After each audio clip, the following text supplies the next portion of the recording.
Assalamualaikum warahmatullahi wabarakatuh. Perkenalkan nama saya Joanna Fezogula Muhammad dari kelompok satu. Di sini saya akan mempresentasikan hasil diskusi kami mengenai hubungan tumbuhan dengan air dan peranan air bagi tumbuhan.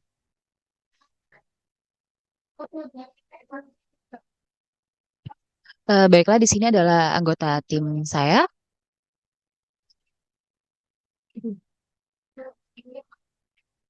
Yang pertama itu adalah pendahuluan, di mana air merupakan elemen yang sangat penting bagi jaringan dan sel tumbuhan.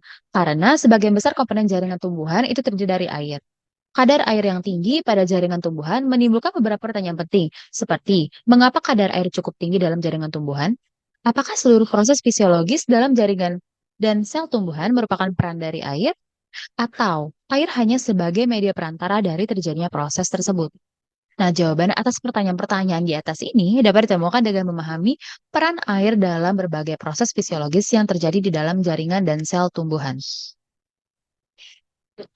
Oke, kita masuk ke dalam peranan penting air bagi tumbuhan. Nah, peran penting air bagi tumbuhan yang pertama itu adalah sebagai fotosintesis, di mana air adalah bahan dasar dalam proses fotosintesis yang digunakan oleh tumbuhan untuk menghasilkan energi dan oksigen. Yang kedua, transportasi nutrien. Air membantu dalam pengangkutan nutrisi dan mineral dari tanah ke seluruh bagian tumbuhan melalui silem.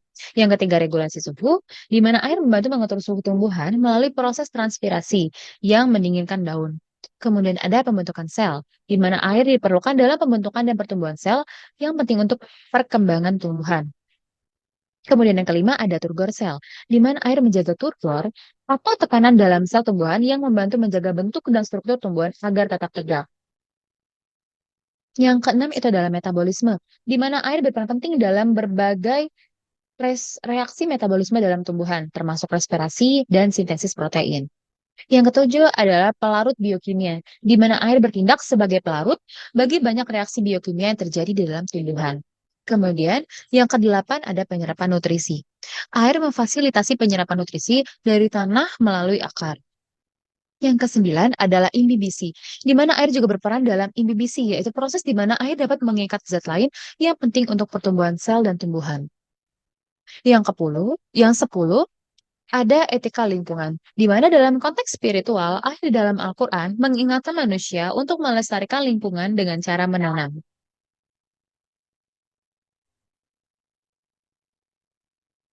Oke, selanjutnya adalah klasifikasi air secara biologis.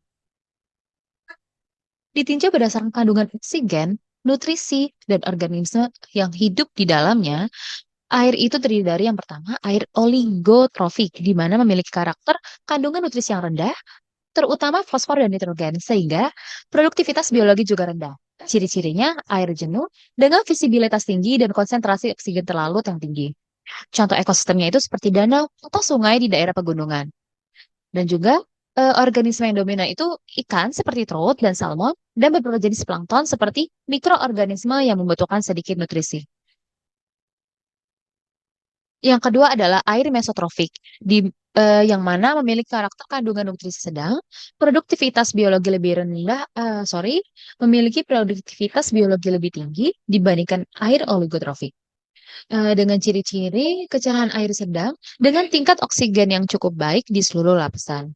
Contoh ekosistemnya yaitu danau di daerah sedang. Kemudian organisme yang dominan itu lebih banyak tumbuhan air dan alga, ikan seperti pike, bass, dan perch. Yang ketiga adalah air eutrofik, yang mana memiliki karakteristik kandungan nutrisi tinggi, terutama nitrogen dan fosfor, menyebabkan produktivitas biologi yang sangat tinggi. Dengan ciri-ciri kekeruhan tinggi, sering terjadi ledakan populasi alga atau alga bloom, kadar oksigen bisa fluktuatif, terutama di bagian dasar. Contoh ekosistemnya itu danau yang terletak di daerah pertanian atau dekat dengan sumber polusi nutrisi. Kemudian organisme yang dominan itu tuh banyaknya ganggang dan tanaman air, berbagai jenis ikan, namun ikan tertentu dapat berkurang akibat rendahnya oksigen di lapisan dalam. Yang keempat itu adalah air hipereotrofik, memiliki karakter kandungan nutrisi sangat tinggi, sering mengalami masalah kualitas air serius seperti hipoksia atau kekurangan oksigen atau anoksia tanpa oksigen dengan ciri-ciri kekeruhan sangat tinggi, air berwarna hijau atau coklat karena pertumbuhan alga yang berlebihan. Dan contoh ekosistemnya itu danau yang sangat terpopulasi atau dengan input nutrisi yang terus-menerus. Kemudian organisme dominan. Beberapa jenis alga yang tahan terhadap kondisi ekstrim, organisme anaerob, dan sangat sedikit ikan atau hewan air lainnya. Baiklah, selanjutnya adalah mekanisme dari penyerapan air. Nah, di sini itu ada dua mekanisme. Yang pertama ada mekanisme ekstra dan ada mekanisme intra. Nah, mekanisme ekstra itu adalah penyerapan air terjadi di luar sel, kemudian baru masuk ke dalam sel. Nah, biasanya melibatkan proses difusi dan osmosis. Kemudian untuk mekanisme intra, itu penyerapan air terjadi secara langsung melalui membran sel dan melibatkan protein transport. Nah, lalu bagaimana nih dengan mekanisme pada tumbuhan air? Tumbuhan air itu memiliki adaptasi khusus untuk hidup di lingkungan yang kaya air. Karena mereka seringkali tidak terlalu berkembang atau bahkan dimodifikasi untuk fungsi lain. Dan secara umum, tumbuhan air ini lebih cenderung menggunakan manajemen penyerapan air secara ekstra. Seperti yang pertama, itu ketersediaan air. Nah, lingkungan air ini memberikan pasokan air yang berlimpah dan terus-menerus. Hal ini membuat proses difusi dan osmosis itu menjadi sangat efektif. Yang kemudian adalah adaptasi akar. Seperti yang telah disebutkan, tumbuhan air itu seringkali tidak memiliki struktur yang kompleks untuk penyerapan aktif seperti tumbuhan darat.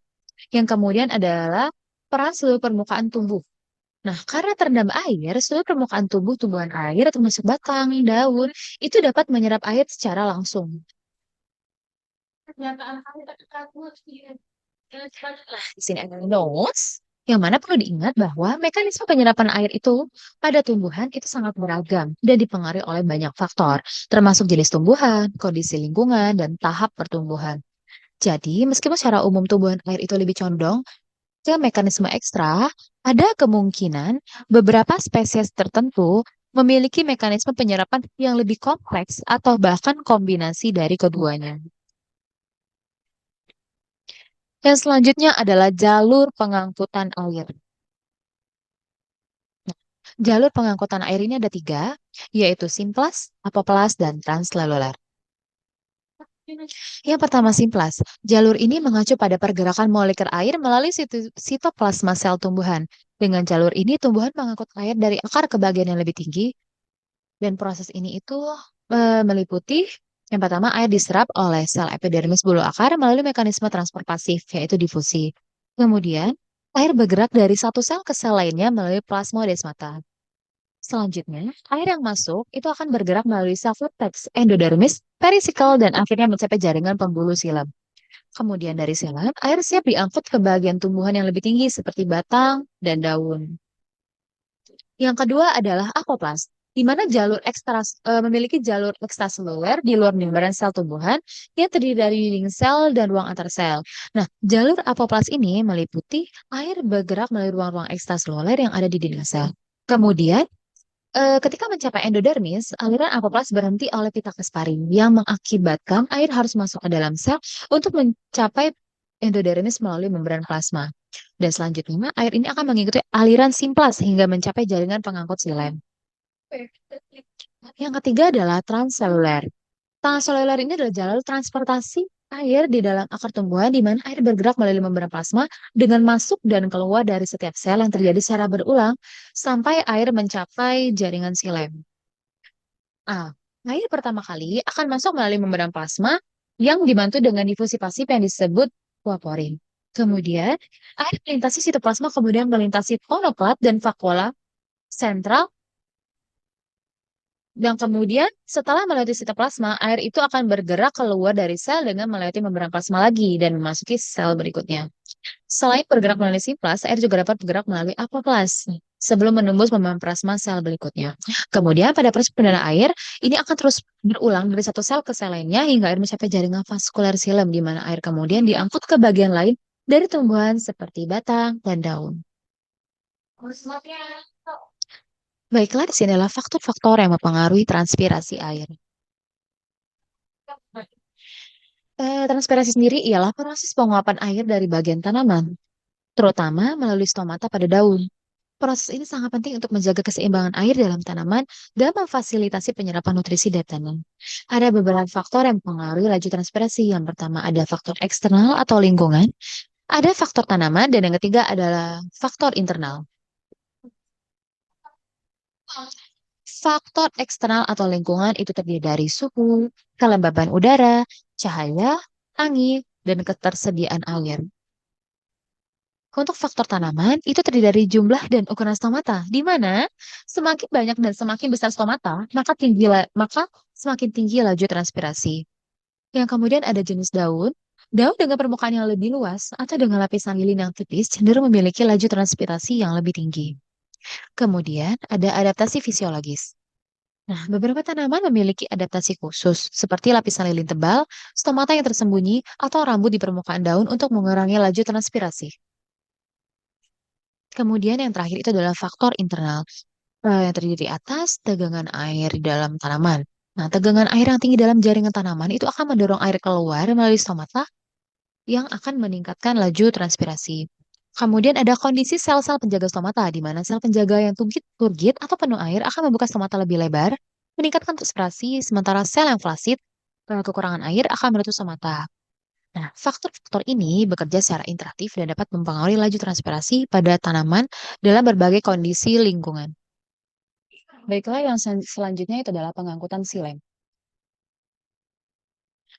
Terdapat pembuluh angkut yang terdiri dari silem dan floem. Pembuluh silem digunakan untuk mengangkut air dan unsur hara dari dalam tanah, sedangkan hasil fotosintesis akan diangkut oleh floem. Air diserap ke dalam akar cara osmosis melalui rambut akar. Sebagian besar bergerak menurut gradien potensial air melalui silem. Air dalam pembuluh silem mengalami tekanan besar karena molekul air polar menyatu dalam kolam berlanjut akibat dari penguapan yang berlangsung di bagian atas. Sebagian besar ion bergerak melalui simplas dari epidermis akar ke silem dan kemudian ke atas melalui arus transforasi. Air yang diangkut melalui pembuluh silem kemudian akan dimanfaatkan untuk menjalankan proses metabolisme dari tumbuhan. Baiklah, akhirnya sampai juga kita di akhir, yaitu kesimpulan. Air tidak hanya berfungsi sebagai media perantara, tetapi juga berperan aktif dalam berbagai proses fisiologis seperti fotosintesis, transpirasi, dan transportasi nutrisi. Melalui fotosintesis, air berfungsi sebagai bahan baku untuk menghasilkan energi yang diperlukan tumbuhan. Sementara dalam proses transpirasi, air membantu mengatur suhu dan mendukung penyerapan nutrisi dari tanah. Dengan demikian, air merupakan komponen esensial yang memungkinkan tumbuhan untuk berfungsi dengan optimal dan mempertahankan kehidupan serta menjaga ketersediaan kualitas air menjadi prioritas untuk memastikan keberlanjutan ekosistem tumbuhan di masa mendatang.